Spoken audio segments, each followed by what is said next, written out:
Hello folks, so it's day 2 here at Boston Bioprocess International Week. This is one of the largest bioprocess week going on in North America, I believe. And it's been going on for more than decades, I believe. Yeah. So I'm really honored today because I know that there's a lot of interesting talks today. I know that we spoke with one of the process analytical development today. We also spoke with gene therapy enhancers company, Iris Bio, who's been really developing novel tools.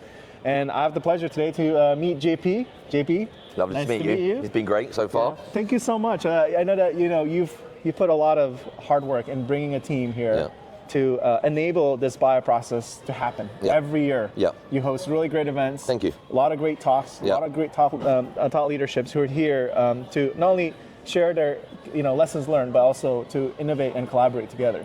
Yeah. So. Could you maybe walk me through like this whole event planning? As a marketer, I always feel like event has always been, a lot of simple things, but at the end of the day, it's a lot of work. So yeah, it is. It is. And look, thank you very much for. I'm glad what the best result we can ever have is for individuals like yourself, individuals and companies to really think that it's actually.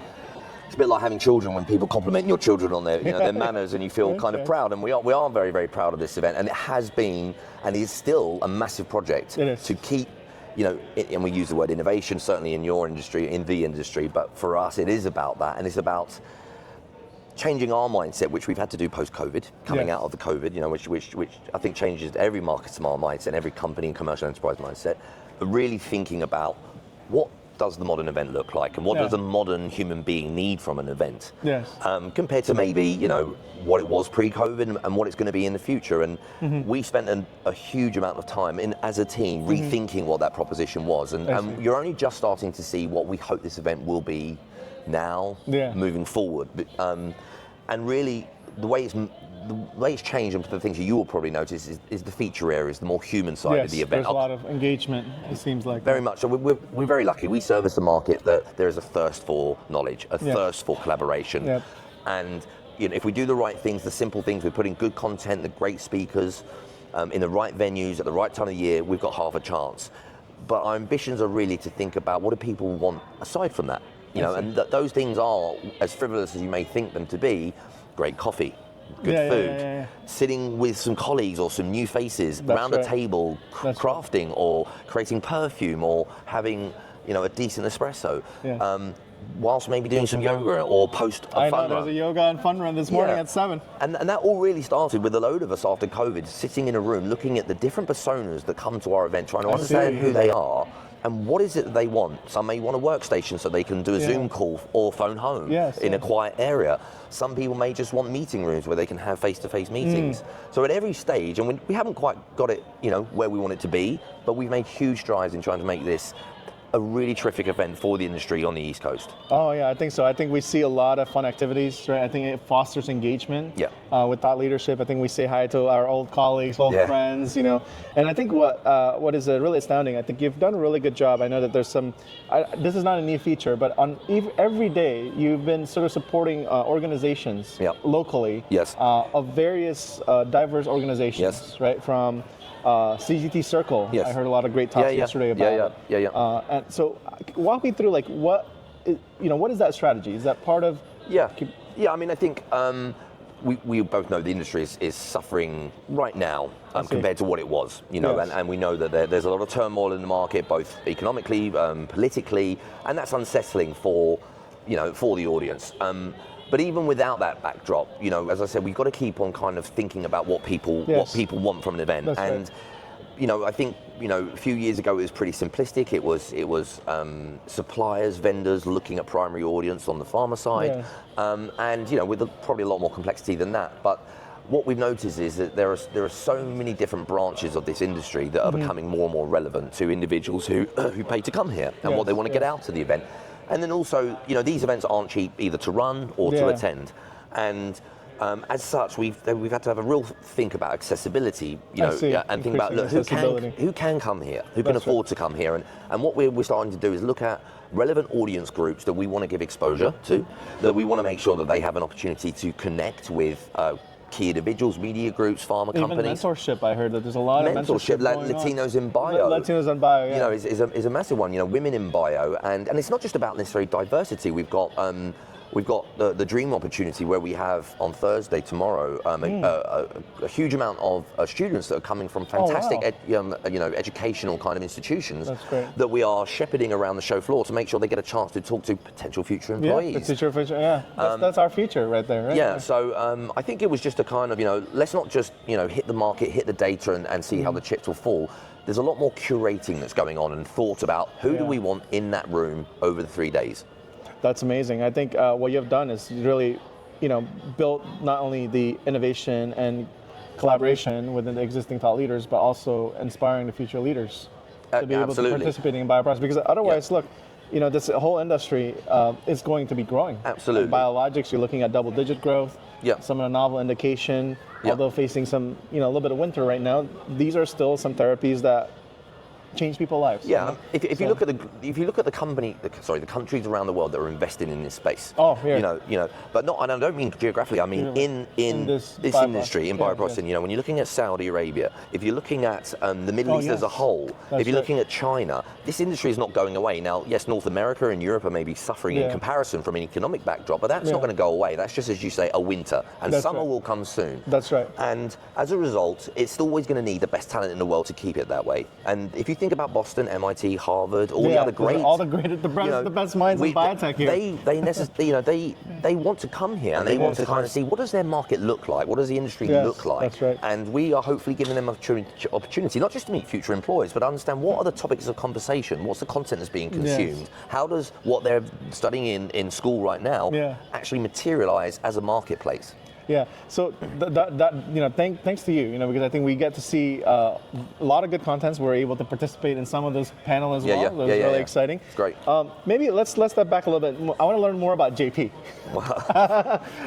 To a limit. Yeah, to a limit. So JP, tell me a little more about what is this mission that you've had in your life to be where you are today, and maybe to kind of inspire our followers to see, what are the advice that you would give to the world for those who are looking for an inspiration, perhaps? Yes. Well, to the world, that's quite a broad scope, but I'll give it a go. So and it will come as no surprise that I don't have a scientific background. I have a media and events background, and I've worked in a number of fantastic marketplaces, whether it's mobile networks across Africa, whether it's property development in London, servicing those communities and markets to bring buyers, sellers, communities together. I know they're very overused terms, but that's what it is. But originally, like with many people who find themselves now, for me, 20 years into a profession, stumbled into it, and I was originally, after studying, I came out and I was a chef for a few years, which gave me probably the work. We gotta book an appointment. Yeah, I know, I get that a lot, but I know that, and I think that gave me a lot of work ethic and drive and understanding of what it takes to make it in a competitive, challenging, environment. And then, and like as any young person does, you kind of try other different professions. And I landed up doing, working for, effectively the company that's now become Informa, 17, 18 years ago now, working in the delegate space, in the content space, recruiting people to come to events and networking events. So, and now I find myself here, as the global commercial director for the life science division of Informa Connect. And I suppose if it comes down to some sort of inspirational advice, it would be, don't worry about your background. You can, it's not all about that, it is just about work ethic and going for it. No, that is incredible. I think that's a really good message out there. And what I could see is that you've built a great team. You associate yourself with the team who are hardworking. They're fantastic. They're fantastic. And that is really critical to even building a CDMO, our company. Yeah, absolutely. What are the tips in terms of getting the right people? In building that mission. Yes. Right? I think I've never, and everyone's different in the way that, but the way that I do it is not necessarily the way that it needs to be done, because I think there's many ways to skin that cat. But I think from me and you learn, everyone makes mistakes about, maybe decisions you think or judging characters or the way to structure a team, and that comes with experience and many failures. But largely, hopefully, and when I look at my team now, I couldn't agree with you more. I mean, we're blessed. And I think it's about not trying, for me, if I was to analyze it and say, well, what I've done over the years is not to try and have, let's say, for example, 10 JPs. Oh, okay. You know, you need different characters with different complementary skill sets. You know, different ages, different journeys on their kind of careers themselves. But I think one thing is culture is so massively important, and the buck stops with you. That's right. And I know these are kind of, you know, kind of cliches, but for me they absolutely apply to when building a team. But if you're not willing to do it yourself, or you haven't yet done it yourself, it's very difficult to convince anybody to follow you, you know, and do it themselves. And so I think proving yourself beforehand that things are possible. Servant leadership. Absolutely. As in you've done it before. Absolutely. You walk the walks. You've seen them. You know, what it feels like in their shoes. Yeah, absolutely. And I think, you know, basically on a human level as well, of relatability, trust, autonomy. You know, and then I think gut feeling as well. And I think it just comes from trusting people. I see. So today during one of our talk, we have Greg. He was sharing a little bit more about, you know, how he was managing in between jobs, and he applied to 500 jobs. And he finally was able to actually reach out on LinkedIn. So for those, you know, in this market, right, whether they're in the commercial side, and manufacturing side, and technology side, I know that there are many avenues to get engagement from potential employer. What are some of the strategies that, you know, people could use these days? You know, is coming to event? Should they invest in coming to an event? Would that be digital? Well, I think look, you know, if you're between jobs and money is tight, you know, a pay-for conference might not bear the fruits. But I think certainly any networking events that are free, you know, I think often you think it's a bit of a lottery, but I think the more that you put yourself out there, you know, the old adage of, you know, the harder you work, the luckier you get. And I think same for employment and recruitment. I think what I'm seeing a lot now, and without sounding quite obvious, is, you know, if you can position yourself, your profile, your socials, your CV with AI competency in mind, you know, I think certainly big organizations, anyone that's got AI competency themselves and are growing that part, recruitment is becoming massive in that space, and the use of AI to filter out and matchmake. And I think if you can do that, that's good, and ultimately is very cost effective. But I think these events like it that are cost effective for individuals between jobs are critical, because I think like maybe like a one-day pass or something. You know? Absolutely, something, you know, and again. You know, there are plenty of events within the Informa spectrum, and other event companies as well, networking events that specifically cater for great minds that we have here. Not necessarily to seek employment, but certainly build a network that will give them a chance of, you know, making that gap between jobs shorter. That's right. So during this talk today, from, you know, process analytical, downstream, upstream, people talk about AI. So I want to talk to you about how is AI going to either enable or impact your industry? When you say industry, do you mean the events industry? The events industry, yeah. Well, I think what we know now is very limited. I think what we do know is the speed of which AI competency, again I use that term, but the speed with which the technology is developing is unparalleled. You know, it can't be compared to the internet and the speed with which that changed how our worlds were. It is going to be quick, it's going to be aggressive.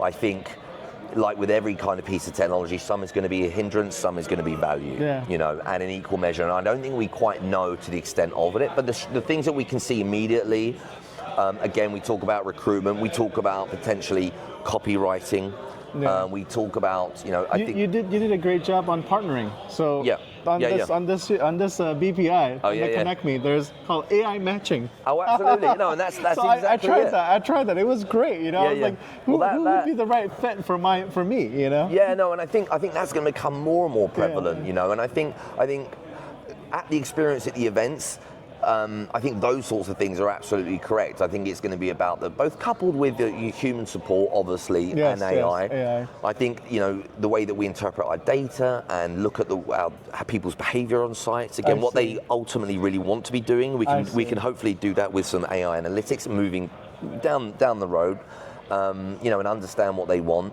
But I think from an organisational perspective, I think copy. I think the way that we promote this event with AI video tools, you know, with things like with Google's VO on the market now, and things that are going to copy that and be bigger and better.